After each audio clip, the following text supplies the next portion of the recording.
Comme tous les mois, c'est maintenant, c'est là, c'est cette vidéo, c'est le book haul du mois de septembre.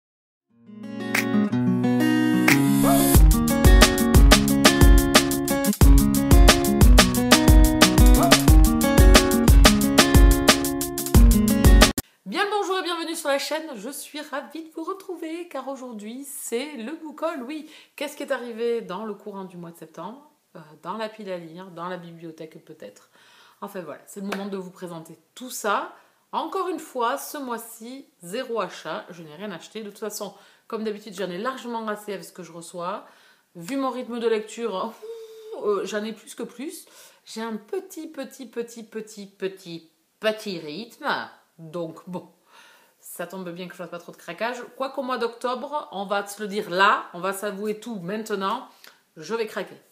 Alors j'espère ne pas craquer pour les 4 mois que je viens de me retenir d'acheter. Oula, ça va être compliqué cette vidéo. J'espère qu'en une journée, je ne vais pas craquer pour les 4 mois de self-control que j'ai eu au niveau des achats. Mais j'ai très peur quand même, hein, parce que je me suis fait une petite liste de craquages et j'avoue que c'est quand même assez conséquent. Donc nous verrons bien, je vais au Salon du Livre de Gradignan le 9 octobre.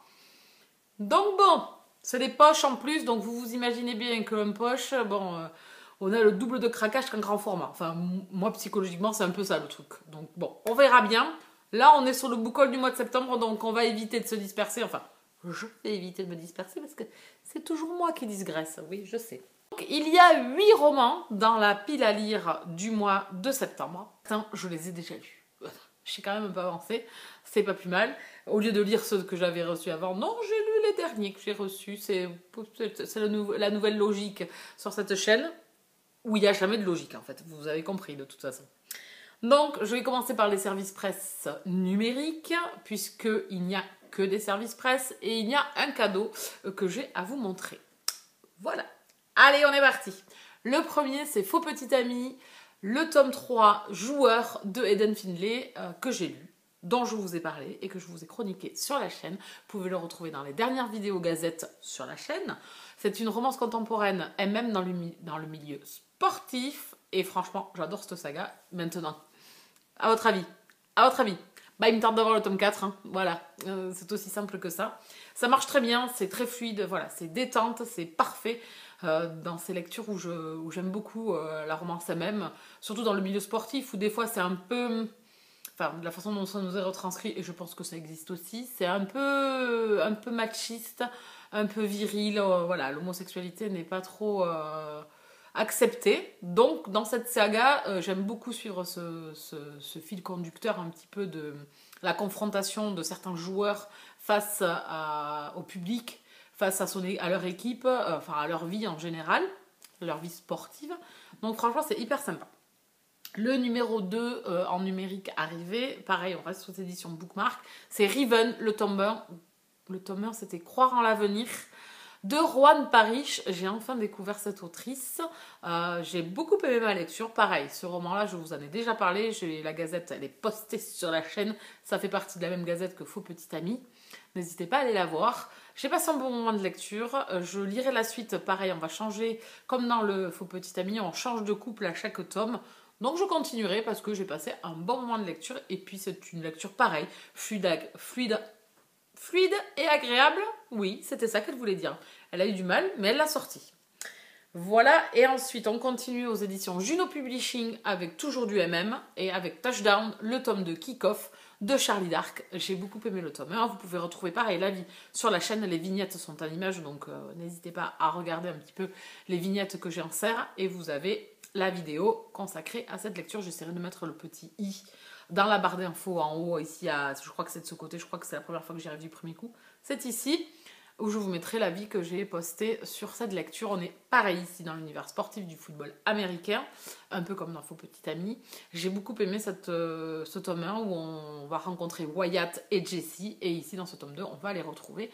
Donc je l'ai demandé et j'ai hâte de le découvrir. Je pense que c'est une de mes prochaines lectures là dans les semaines qui arrivent. Enfin, jours, pas semaines, parce que semaine j'aurais dépassé la date, mais jours.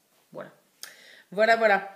Je regarde si j'ai fini au niveau numérique et on va passer maintenant au papier. On va continuer avec les services presse. Avec un que j'ai déjà lu aussi. Attendez, je les prends comme ça sera beaucoup plus facile à l'écran. Donc le premier que j'ai reçu, c'est Pas d'ombre sans lumière de Dorothée Catoun. Je l'ai lu, je l'ai chroniqué déjà sur Instagram. J'avais envie de faire un petit post parce que j'avais pas mal de ressentis sur cette lecture. Je l'ai fait en lecture commune avec Anaïs des Carnets de Nini.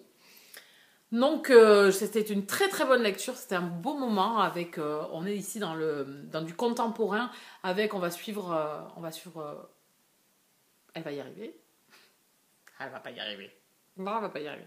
Avec deux femmes qui vont nous raconter un petit peu ce qui se passe dans leur vie. C'est deux amies d'enfance et on va les retrouver chacune dans leur couple et dans leurs problèmes un petit peu de couple. Problème de un petit peu monsieur, madame, tout le monde, c'est ce que j'ai aimé dans cette lecture. Donc n'hésitez pas à aller voir en attendant que je poste ma vidéo chronique qui devrait arriver fin de semaine ou début de semaine prochaine. Sur cette lecture, j'ai passé un très bon moment. En tout cas, c'était hyper addictif, ça se lit hyper vite, les chapitres sont courts, ce qui permet du rythme, et c'était hyper intéressant à suivre, même si j'ai trouvé qu'on survolait certains événements par moment où j'aurais aimé peut-être un peu plus approfondi, parce qu'on passait très vite d'un événement à un autre, et voilà, c'est un petit peu mon ressenti.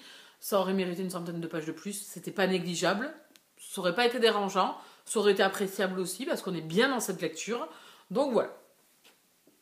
Donc celui-là est déjà lu. Ensuite, on continue avec une erreur. C'était pas pour moi ce roman. Je sais pas pour qui il était le pauvre. Mais bon, j'ai vu avec la maison d'édition. J'ai vu avec Mylène. Elle a envoyé à l'autre personne. Et je pouvais garder celui-ci.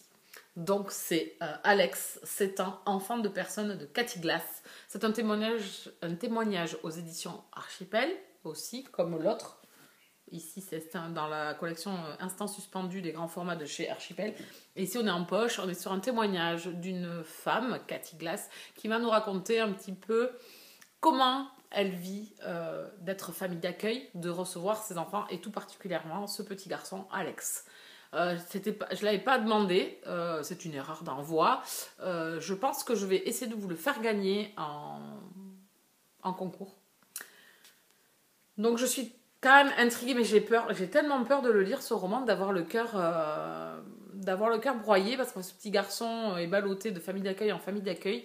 Sa mère est droguée, je crois. Enfin voilà, on parle mal, pauvre enfant, on parle mal dans la vie, et j'avoue que c'est le type de lecture qui est compliqué pour moi, donc je sais pas. Ma mère l'a lu, elle est revenue avec les larmounettes, hein, bien évidemment. Elle m'a dit qu'elle avait versé 2 ou 3 fois la larme dans son roman, mais qu'elle avait beaucoup aimé, que c'est un roman important. Voilà, c'est des témoignages importants aussi sur ces vies un peu détruites déjà avant qu'elles aient commencé. Et donc bon, j'hésite, il est court, j'hésite, mais j'ai peur. Alors bon, je sais pas, j'ai vraiment... j'ai très peur, mais il paraît qu'il est très très bien. Ma mère a beaucoup apprécié, donc je verrai. Je verrai. Il n'est pas dans les prioritaires puisque je vais continuer mes services presse d'abord, et puis après on verra. Mais bon. Ensuite, j'ai demandé L'héritière du Lotus Rose de Kate McAllister. Donc voici les 2 premiers tomes de la trilogie. J'ai pas lu les 2 premiers tomes de la trilogie, donc là j'ai à m'enquiller les 3, hein, voilà, et puis c'est pas des petits romans, il fait plus de 600 pages, donc vous savez ce qu'il me reste à faire. Je vais me les faire en audio-livre pour les 2 premiers, parce qu'ils sont sur Audible, ces 2-là, donc je vais me les faire en audio, je pense, pour gagner du temps. Oui, parce que je vais plus vite en audio des fois, effectivement, dans un mois, je peux m'enquiller 4 audios, donc je pense que je vais... passer en audio, et puis voilà. Ça parle de quoi? Je ne sais pas. Alors c'est une fresque, parce qu'on est sur plusieurs années, et c'est ce que j'aime beaucoup. On va suivre ces personnages sur plusieurs temps. Je crois qu'on commence en 1912 dans le premier, et ici on est en 1939, donc je crois. Hein, là c'est sûr qu'on est en 1939, puisque c'est écrit en haut à gauche. Je n'en sais pas plus. Aux éditions L'Archipoche, en historique, j'évite de lire un petit peu trop la 4e de couverture, parce que des fois ça en dit un peu trop à mon goût. Donc du coup j'ai hâte de découvrir cette fresque. J'avais envie de découvrir cet auteur et de commencer par cela, puisque bon, ils ont beaucoup fait parler d'eux. Donc j'ai hâte de découvrir ces romans. Donc d'abord il faut que je m'enquille ces 2-là. C'est prévu là, hein, je les ai prévus en audio, et je me ferai celui-là dans le courant du mois d'octobre ou début novembre. Voilà.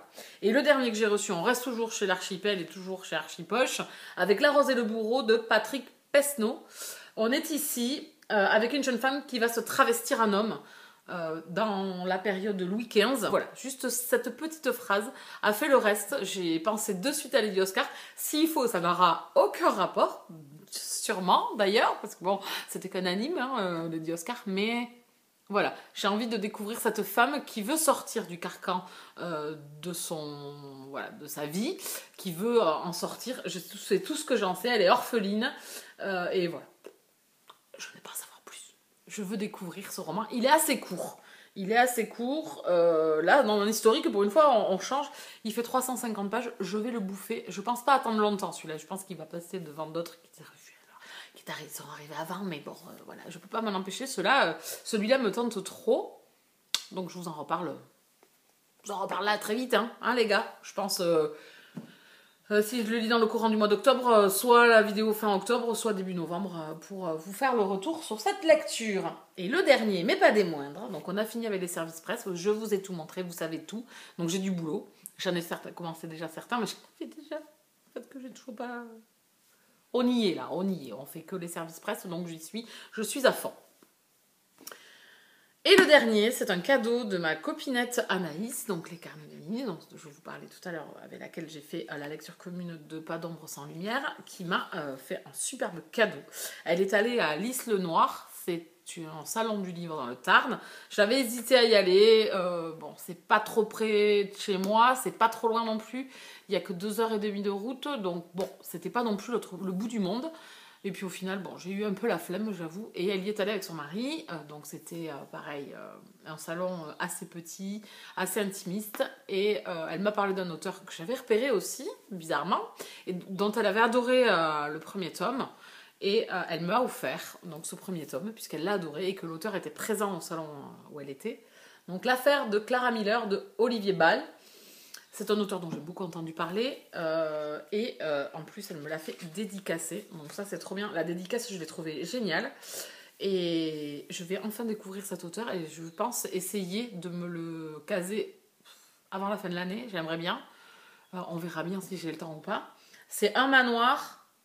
Un lac maudit, une enquête en eau trouble. On va retrouver en fait un cadavre qui va remonter à la surface, un cadavre de femme, mais également d'autres cadavres. Quand ils vont découvrir ce cadavre, ils vont drainer, je pense, le lac et ils vont trouver d'autres cadavres. Il y en a 6 au total. Un reporter, un homme, Paul, qui va enquêter sur du coup l'affaire Clara Miller et essayer de découvrir ce qu'il s'est passé. C'est très énigmatique, ça donne très envie, la couverture est vraiment assez sympa, j'aime beaucoup. Voilà, avec ces montagnes un petit peu, on est vraiment un peu isolé, je trouve. Donc j'ai tout ce que j'en sais. J'ai hâte, elle a adoré ce premier tome, donc j'ai hâte de le découvrir. Voilà, je suis dans une bonne dynamique thriller, donc j'ai envie de continuer et j'ai hâte de découvrir celui-ci. Bon, j'en ai quelques-uns dans la pile, il faudrait que je les sorte, parce qu'ils me donnent tous envie, mais c'est le temps qui me manque, vous comprenez, c'est toujours le même problème. On a toujours le même problème, les gars.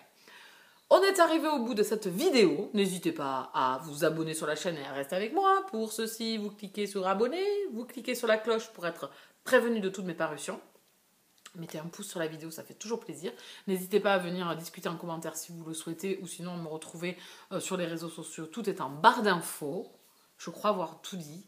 Je vous souhaite de bonnes lectures et puis je vous dis à très bientôt. Bisous, câlins!